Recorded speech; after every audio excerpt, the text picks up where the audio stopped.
Bonsoir à tous et merci de nous rejoindre dans cette émission Foi et raison, les plaisirs et notre, mesdames et messieurs, de vous retrouver une fois de plus pour parler de ce grand thème, la famille. Vous savez qu'aujourd'hui, avec le contexte de la maladie, ce n'est pas facile. Et les valeurs familiales, on en parle ce soir avec monsieur l'abbé Hubert Katawa. Mais bonsoir à vous qui nous suivez à partir de Brazzaville et de Kinshasa. On est ensemble et nous pensons que nous allons passer de très bons moments avec vous.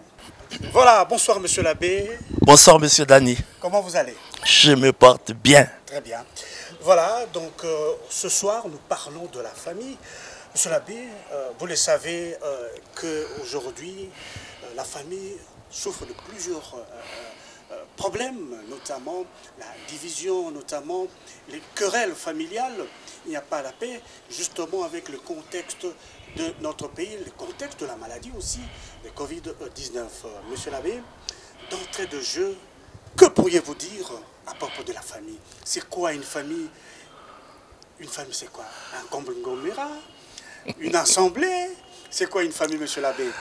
Voilà, une définition simple. Hein? Oui. Quand on parle de la famille, on voit l'ensemble des personnes vivant sous un même toit. Oui. Des personnes apparentées. Et on voit le père, on voit la mère et aussi les enfants. Mais pas toujours, hein, parce que il y a des familles qui n'ont pas, hein, il y a des familles qui n'ont pas d'enfants. Hein. Exactement. Oui, mais je parlerai aussi d'une communauté humaine. Oui. Très bien dit, monsieur l'abbé, mais nous savons qu'aujourd'hui, comme je le disais tantôt, la famille fait face à plusieurs problèmes. Oui. Nous avons plusieurs tendances, plusieurs significations de la famille, et la famille chrétienne en souffre. Monsieur l'abbé, je me réfère un peu aux arguments du Saint Jean-Paul II, qui a notamment insisté sur la famille chrétienne, sur les valeurs chrétiennes. Monsieur l'abbé, un mot là-dessus.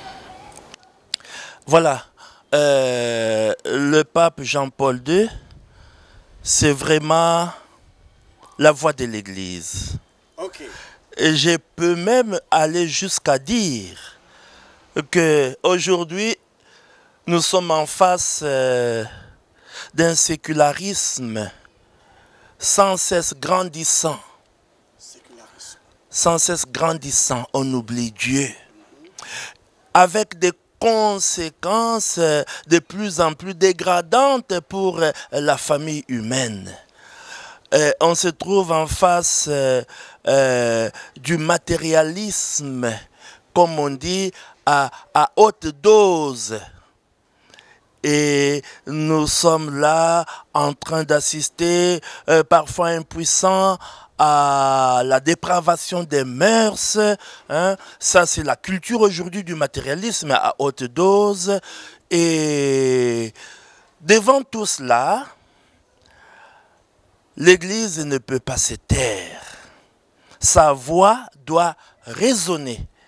Raisonner. Et oui, voilà pourquoi, à travers son digne fils, Saint Jean-Paul II, oui, avec l'exhortation apostolique post-synodale Familiaris Consortio, il a voulu interpeller les familles chrétiennes, que les familles puissent reprendre, je dirais, conscience du rôle qu'elles doivent jouer leur importance, leur mission. Hein. Et voilà, aujourd'hui, simplement pour dire que l'Église, à travers ses fils et ses filles, à travers les familles chrétiennes, l'Église est en train, je dirais, de défendre les valeurs chrétiennes. Très bien dit, monsieur l'abbé. Donc, je le rappelle, c'est qu'ils suivent de Brazzaville-la-Verte. Aujourd'hui, nous parlons de la famille. Nous savons comment la famille affronte plusieurs difficultés aujourd'hui avec les défis sociaux qu'on a. Mais on va donner quelques pistes de solutions ce soir. Monsieur l'abbé, les responsabilités de la famille aujourd'hui, la foi. Parce que la famille a bel et bien une mission, monsieur l'abbé. Ah oui. Une mission. La famille a une mission. La famille doit être d'abord une communauté qui croit. Une communauté qui croit. Une communauté qui évangélise. L'évangélisation. L'évangélisation. Oui. Tout part de la famille. Et quand on parle de la famille comme communauté qui croit, mais comment croire si on ne se met pas à l'écoute attentive, à l'écoute religieuse de la parole de Dieu? Parce qu'aujourd'hui, monsieur l'abbé, je me signaler un peu. Des fois, le papa a pris quelque part, la maman a pris ailleurs. Des fois, c'est très compliqué pour les enfants, monsieur l'abbé. Non, ça, ce n'est pas à conseiller, Oui. à encourager. C'est vraiment une catastrophe, hein, parce que les enfants ne savent même pas ce qu'ils doivent faire, à quoi s'en tenir.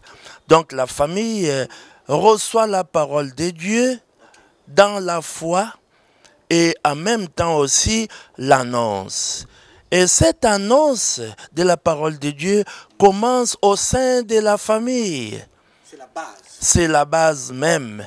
Voilà, aux enfants, on doit faire connaître Dieu, parler de Dieu, on doit transmettre la foi, on doit apprendre aux enfants l'amour, on doit apprendre aux enfants le pardon, on doit apprendre aux enfants le respect.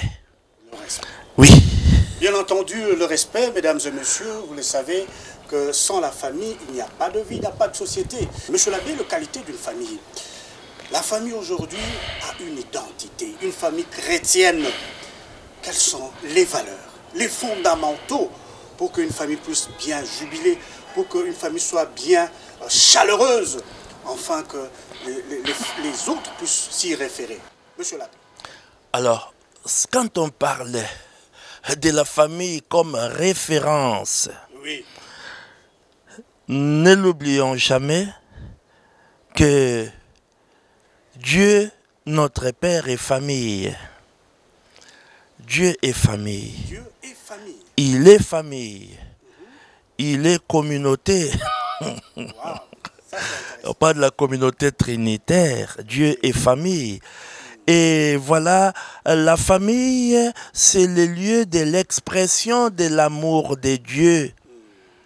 La famille symbolise aussi l'amour du Christ pour son épouse l'Église. Et nous voyons là une alliance. Oui, alors voilà pourquoi c'est au sein de la famille qu'on apprend à aimer. Il est impossible de se dire chrétien sans amour. C'est l'amour qui caractérise les chrétiens. Et voilà pourquoi, quand nous parlons de la famille chrétienne, c'est une famille au sein de laquelle l'amour règne. Exactement. Et quand l'amour règne, cela ne signifie pas que tout va bien. Non, dans toute famille, il y a des ombres. Dans toute famille, il y a des lumières. Mais ce qui compte, c'est l'amour. Ce qui compte, c'est d'aimer. Il n'y a pas une famille parfaite. Il n'y a pas de famille parfaite, mais nous, à la suite du Christ, nous apprenons à pardonner parce que nous aimons. Voilà. Monsieur l'abbé, il peut s'avérer que dans une famille, les problèmes, les conflits s'installent, voire l'ennui, la froideur, on s'est dit même pas bonjour le matin. Et quand ça atteint ces niveaux, qu'est-ce qu'il faut faire, monsieur l'abbé? Sinon la famille part en éclats. Voilà. Vous savez qu'il y a des familles chaleureuses. Oui. Il y a des familles enthousiastes. Il y a aussi des familles, je dirais, froides. Il y a des familles ennuyeuses. Oui. Alors, le secret, c'est la vie des prières. La vie de prière. Le secret, c'est le rencontre avec le Christ. Ok. Une famille qui prie deviendra une famille sainte et sanctifiante. Sanctifiante. Oui. Ok. Voilà, une grande qualité. Donc la prière. Monsieur l'abbé, on a aussi d'autres problèmes psychologiques, des fois ça arrive, où les familles notamment n'arrivent plus même à communiquer. Vous avez parlé de la prière. Est-ce qu'il faut d'autres éléments ou d'encadrement pour que cette famille puisse répondre cette chaleur humaine, familiale? Oui, voilà. Il faut d'abord savoir que nous, les humains, Oui. nous sommes appelés à croître. L'homme est un être dynamique. Okay. L'homme est un être dynamique. Il est impossible à l'homme de vivre tout seul. Personne ne peut naître tout seul. Non, on est toujours dans une famille. On appartient à une famille. Hein? Et voilà. Et c'est pour dire que, au fond, il faut savoir que l'homme ne se découvre que quand il rencontre l'autre. Monsieur l'abbé m'a dit qu'il y a un risque. Plus on aime, plus on est un peu fragile. Plus on aime, on est peut-être exposé à être maltraité. Et souvent, ceux qui aiment beaucoup sont victimes de ça. En famille, je dis, quand on aime bien, on châtie bien. Non, voilà. Qui aime bien châtie bien. Voilà. Ici, on pense d'abord aux parents. Les parents qui prétendent aimer leurs enfants doivent être capables aussi de les corriger. Je dirais sévèrement, mais avec douceur et amour. Hein, pas pour les détruire, mais pour les aider à construire leur vie. Mais quand on dit qui aime bien châtie bien, et ne l'oublions pas, quand on aime vraiment, vous avez parlé de la souffrance, non? L'amour fait souffrir, hein? Oui. Alors, la personne qui aime de tout son cœur sera capable même de sacrifier sa vie pour sauver l'autre, pour récupérer l'autre, pour que l'autre puisse retrouver le bon chemin, le droit chemin. Nous le voyons à travers les parents. Et voilà, une pauvre veuve qui est restée avec beaucoup d'enfants, elle se prive de beaux pagnes. Hein, elle économise pour faire étudier ses enfants. Exactement. Mais au fond, elle aime tellement qu'elle est en train en même temps de mourir à petit feu. Alors quand on aime, on est prêt à se sacrifier. Et c'est le Christ lui-même qui nous a appris cela. Quand nous voyons comment il a passé sa vie sur terre, mais c'était une vie de sacrifice. Simplement parce qu'il a aimé jusqu'au bout. Jusqu'au bout. Voilà, mesdames et messieurs, vous qui nous rejoignez dans ce beau cadre, et vous le remarquez, donc nous sommes ici avec monsieur l'abbé Hubert Katawa, où nous parlons justement de la famille. Monsieur l'abbé, comment optimiser la famille? Comment? Parce que vous avez très bien dit qu'aujourd'hui, nous sommes face à des réalités, et nous avons beaucoup qui aussi ne comprennent pas les valeurs familiales. Ça peut être un parent, ça peut être une mère, ça peut être Un papa qui ne comprend pas très bien son rôle dans une famille. Et comment capitaliser cela, monsieur l'abbé? Vous savez, chaque famille sur terre doit avoir un style de vie. Quand j'ai dit un style de vie, je l'ai dit par expérience. Par expérience. Par expérience. Oui. Voilà, je suis avec mes amis qui m'ont rendu visite. Et voilà, je leur dis, excusez-moi, chez nous, tous les jours à 20 heures, c'est la prière en famille. Est-ce qu'on peut éteindre la télé?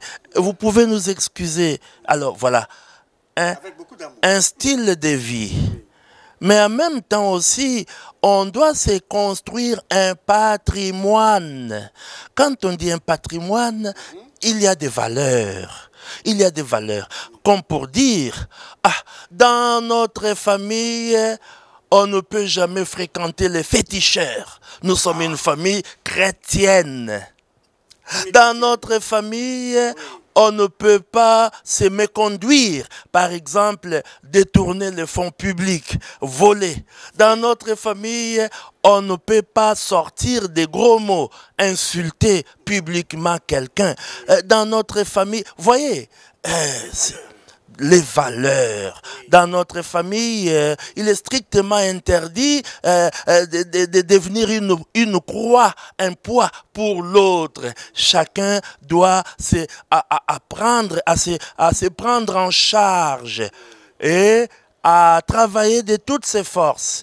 Quand on se rend compte qu'il n'en peut plus, alors on l'aide.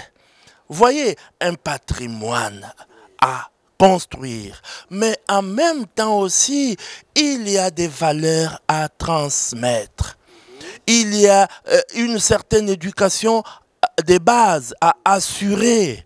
Et c'est très important pour toutes les familles qui se disent chrétiennes, oui. Très important. Très important, monsieur l'abbé. Aujourd'hui, il y a un souci de foi qui intervient, qui naît souvent quand le couple commence à avoir des enfants. Difficile d'équilibrer. Et si on ne gère pas le problème, il y a même de divorce, monsieur l'abbé. Voilà, comment gérer cet équilibre entre les parents et les enfants? Des fois, on sacrifie même des rêves. On sacrifie des projets. Parce qu'on a maintenant des enfants, on a des fils, on a des filles. Monsieur l'abbé, que faire? Sacrifier des rêves, sacrifier des projets, tout part de l'amour. On se marie par amour, pour fonder famille. Et en même temps, déjà, je dirais, avant que deux personnes ne puissent se mettre d'accord pour vivre ensemble, l'un ou l'une de son côté gérer sa vie à sa façon. Avant la rencontre. Quand on vit ensemble, tout change. On doit tenir compte de l'autre. On ne peut plus faire ce que l'on veut sans tenir compte de l'autre. C'est une exigence. Alors on peut faire des projets, nous irons passer nos vacances à tel endroit, voilà. Et beaucoup de projets et même des beaux rêves. Mais quand un enfant arrive ou des enfants arrivent, tout change. Ça bascule. On ne peut plus se permettre n'importe quoi. Tout est limité, tout est calculé. On doit s'adapter à la nouvelle situation. Si papa rentrait tard, il ne rentrera plus tard. Il dira, mais j'ai laissé mon petit garçon très malade. Après le travail, directement, je rentre à la maison. Ah oui, pour m'enquérir de la situation. Alors, des fois, on est moins heureux. Non, Non, quelque part, hein, vous voyez, vous êtes invité à une fête, hein, je parle des pères de famille, des mères de famille, Oui. invité à une fête, mais la personne dit, je m'excuse parce que mon enfant Oui. est malade, il faudrait que je puisse le veiller, il faudrait que je l'amène à l'hôpital. Hein? Voilà.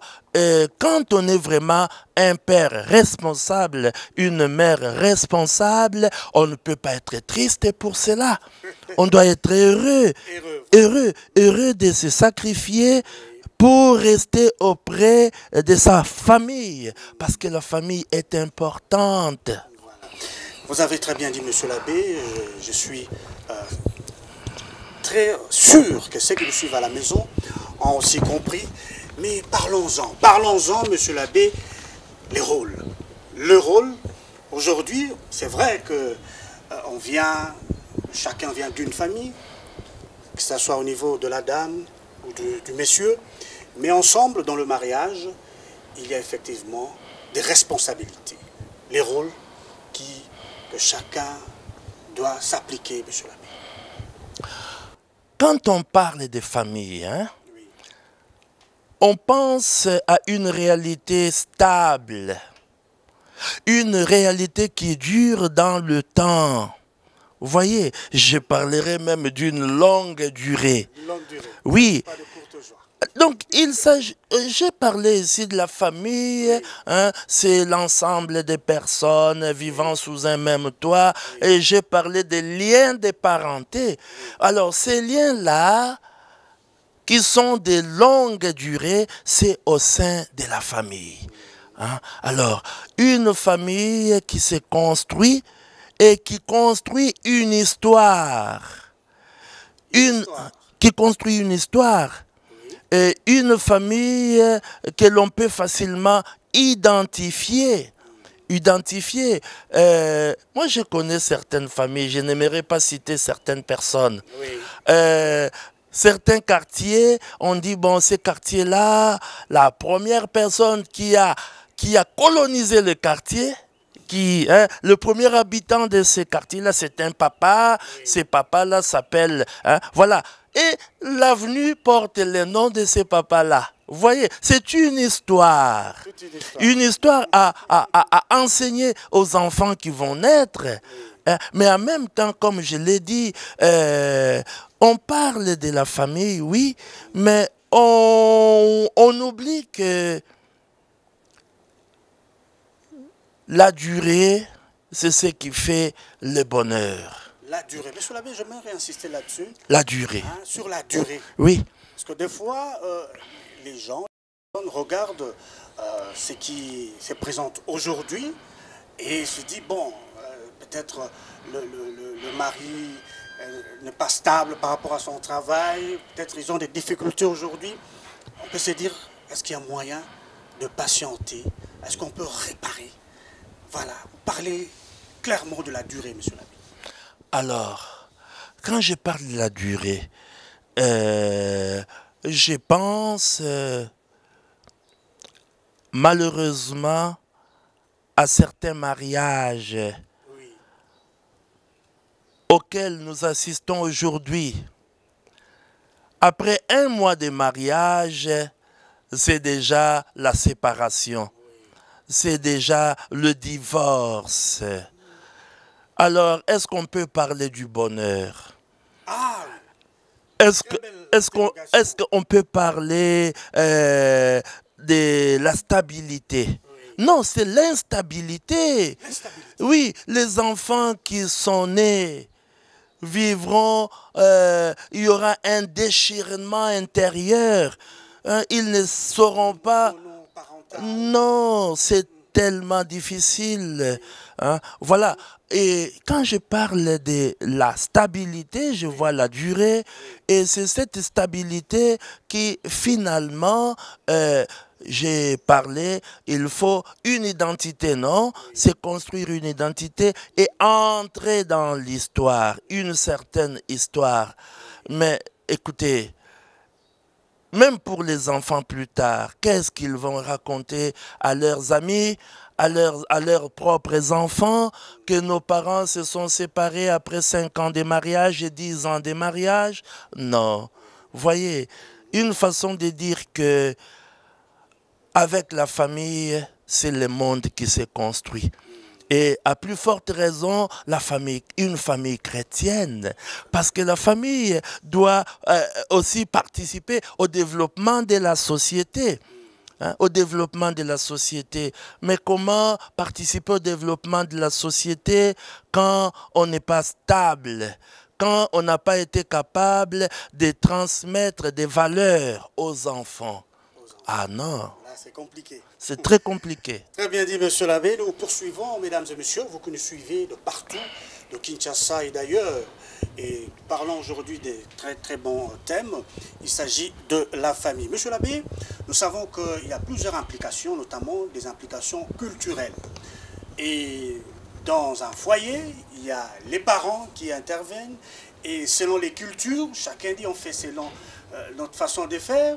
Est-ce qu'une famille chrétienne peut aujourd'hui considérer ce genre d'approche où on est exposé peut-être à certaines façons de vivre de manière culturelle?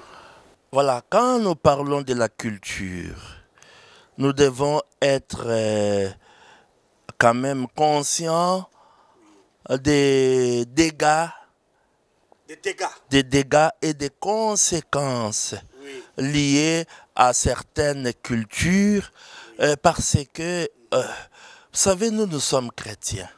Voilà. Nous sommes chrétiens. Nous devons, n'oublions pas que nous devons afficher notre identité. Oui. On doit nous reconnaître comme chrétiens. Ça se cache pas. Nous ne pouvons pas avoir honte de dire à la face du monde que nous sommes chrétiens. Alors, mais les chrétiens ont une façon de vivre tirée des enseignements du Christ, non? Alors, et dans certaines cultures, par exemple, on vous dira, pour être considéré comme un brave homme, hein, à qui on peut confier une fille pour le mariage, il faut faire preuve de bravoure. Il faut aller voler et qu'on ne vous attrape pas.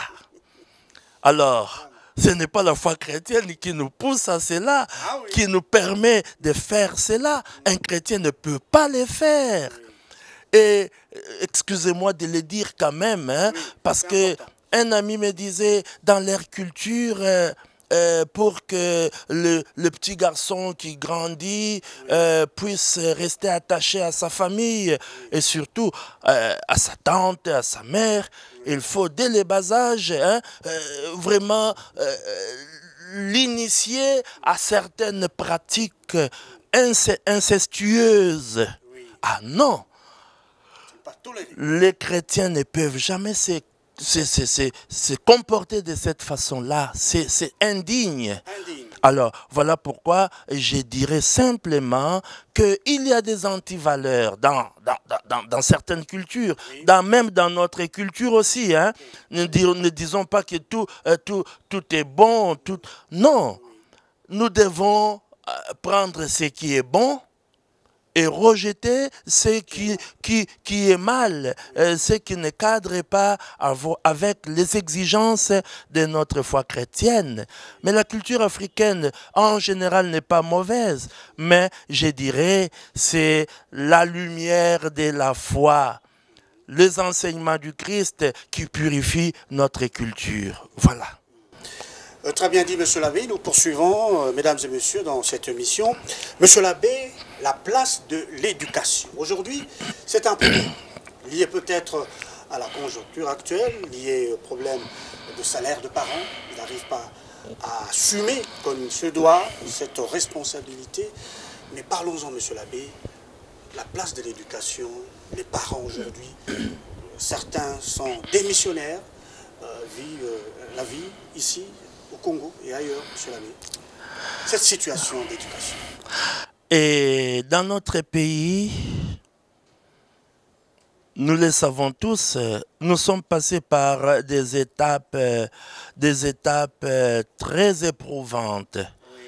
Il y a eu le premier pillage. Avec le premier pillage, on a presque tout détruit. Hein. On a fermé des usines, on a pillé. Alors, il y a eu le deuxième pillage. Voilà. Une très grande, je dirais, une très grande misère. Beaucoup de chômeurs. Il y a aussi la guerre, tous les déplacés. Et tout cela fait qu'aujourd'hui, il y a des pères de famille, des responsables, qui ont perdu, je dirais, leur pouvoir. Le pouvoir d'être parents, leur autorité. Leur autorité. Et voilà, vous êtes au sein d'une famille, dans une maison, et c'est le chef de famille, le papa, qui doit quand même veiller sur l'éducation, sur la formation, mais il n'a pas assez de moyens pour envoyer les enfants à l'école. Et je connais même certains parents âgés, malades, on leur propose de l'aide. Nous allons envoyer l'enfant à l'école et ils disent non, il faut qu'il travaille pour pouvoir nous prendre en charge. C'est le tout petit qui va travailler, qui va ramasser des braises, qui va porter des lourds fardeaux, un petit porteur, pour aider ses parents malades, très âgés. Voyez, alors, comment parler de l'éducation pour cet enfant? Mais en même temps, les parents qui sont pauvres, un papa qui est là et peut-être qui compte sur l'enfant qui est sorti, l'enfant qui ramène un poste téléviseur à la maison, l'enfant qui est là en train de suivre, comment on appelle, un film, des dessins animés, jusqu'à minuit. Est-ce que le papa sera vraiment capable de dire à l'enfant, il est temps d'aller au lit? Est-ce que c'est lui qui a acheté le poste téléviseur? C'est plutôt le papa qui supplie l'enfant pour dire, écoute, est-ce qu'on ne peut pas changer de chaîne? Parce qu'il y a l'équipe nationale qui est en train de jouer. Vous voyez? Alors, une façon de dire simplement que avec la grande misère, on perd son autorité et en même temps aussi, c'est l'éducation des bases qui en pâtit. Monsieur l'abbé, vous avez très bien épinglé. Aujourd'hui, nous, en tant que parents, nous sommes appelés à tenir. Et il y a plusieurs réalités, monsieur l'abbé. Deux fois, on s'est dit, oui, pour les enfants, je dois sortir le matin pour chercher du pain pour les enfants. On rentre tard, on ne sait pas comment s'est passée la journée pour les enfants. Et deux fois, la maman aussi sort pour aller travailler. Et on n'a pas du temps pour les enfants. Comment une famille peut tenir, monsieur l'abbé, aujourd'hui, avec les réalités, les contextes de notre pays? Voilà. C'est grâce à la présence de Dieu. La présence de Dieu. La présence de Dieu. Oui. Une famille, je l'avais déjà dit, une famille qui prie, c'est une famille qui vit. Une famille qui ne prie plus, c'est une famille déjà morte. Vous voyez? Alors, c'est Dieu. Grâce à Dieu, nos familles peuvent tenir. Malgré les situations difficiles d'aujourd'hui, elles peuvent tenir.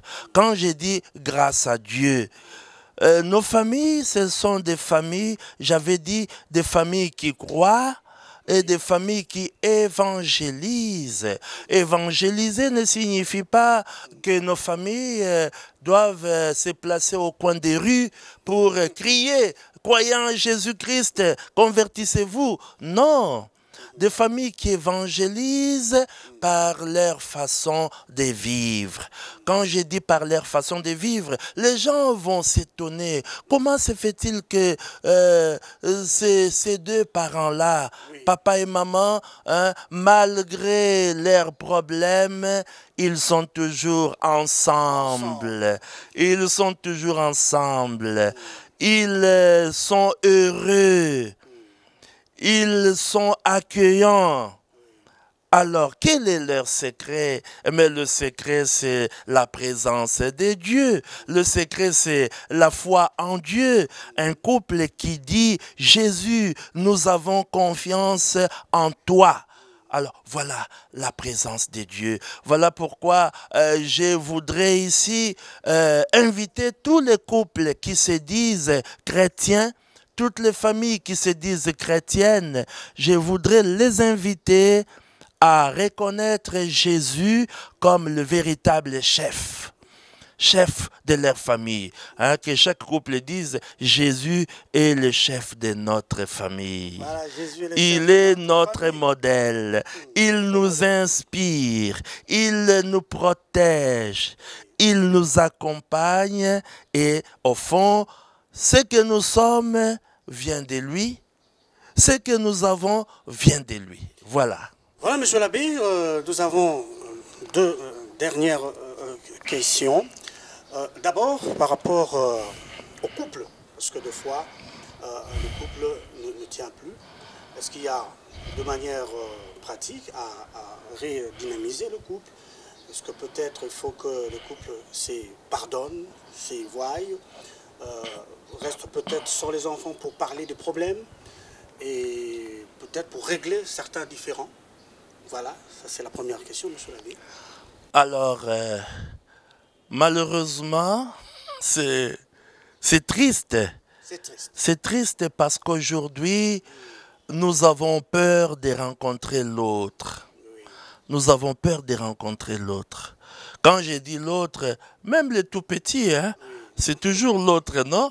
Il n'a que 6 ans, mais quand papa rentre du travail, l'enfant dit, papa, est-ce que tu m'as apporté des bonbons? Et le papa dit, ah, prochainement. Demain, c'est déjà prochainement.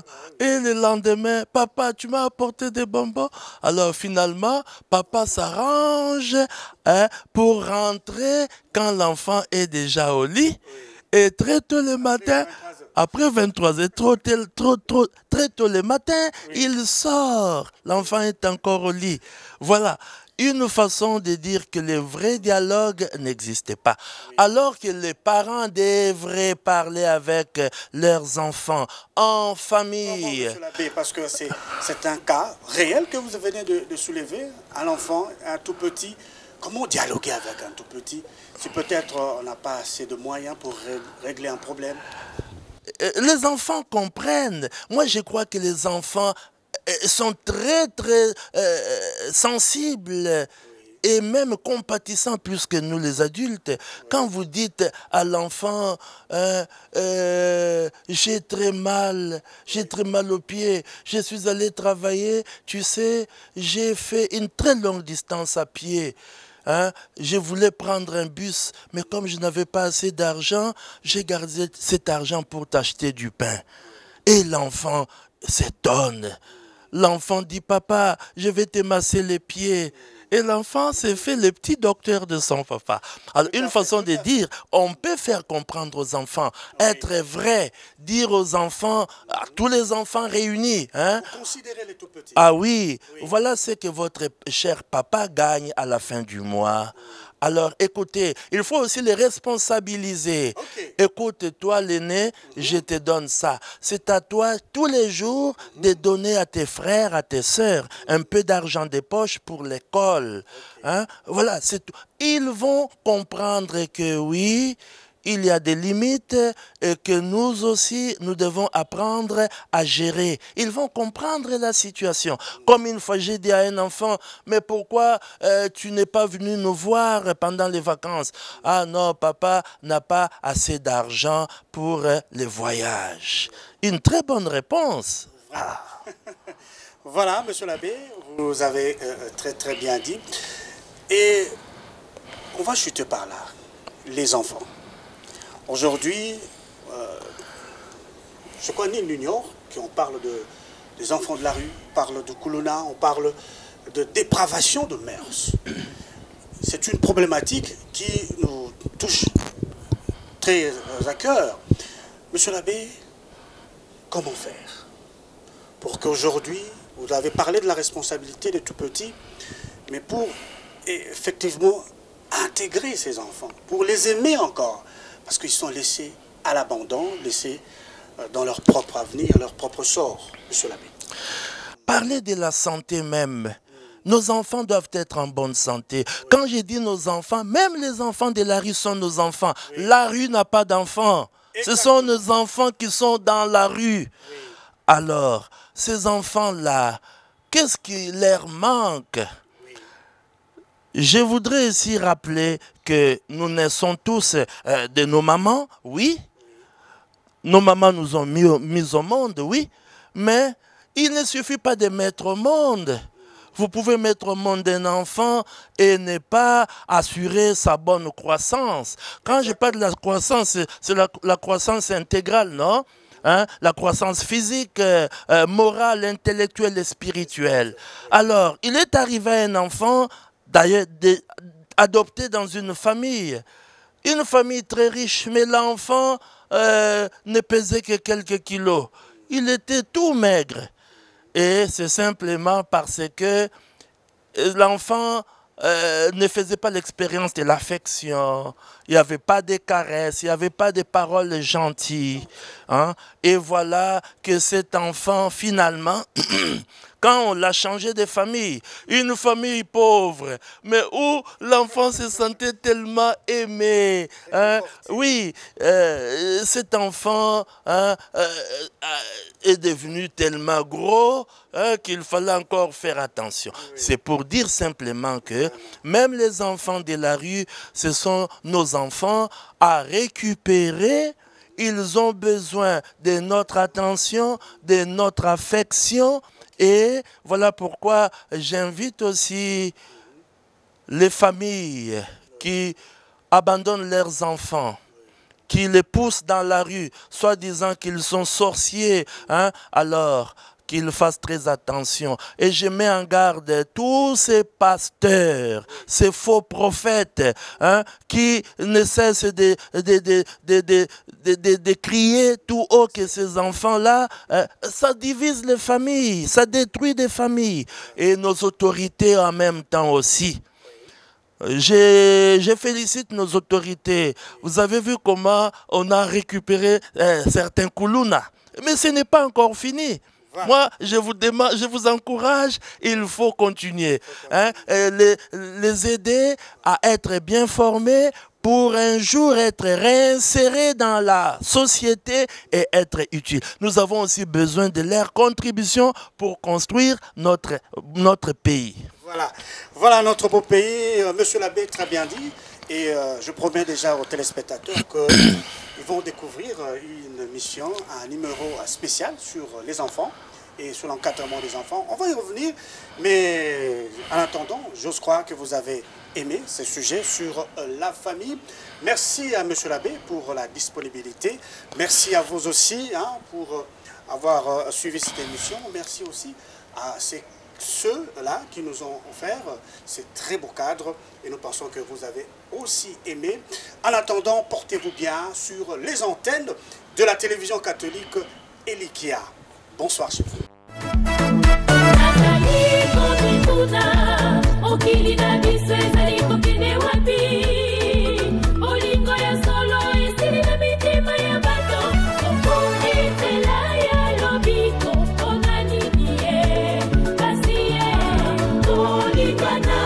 Lokola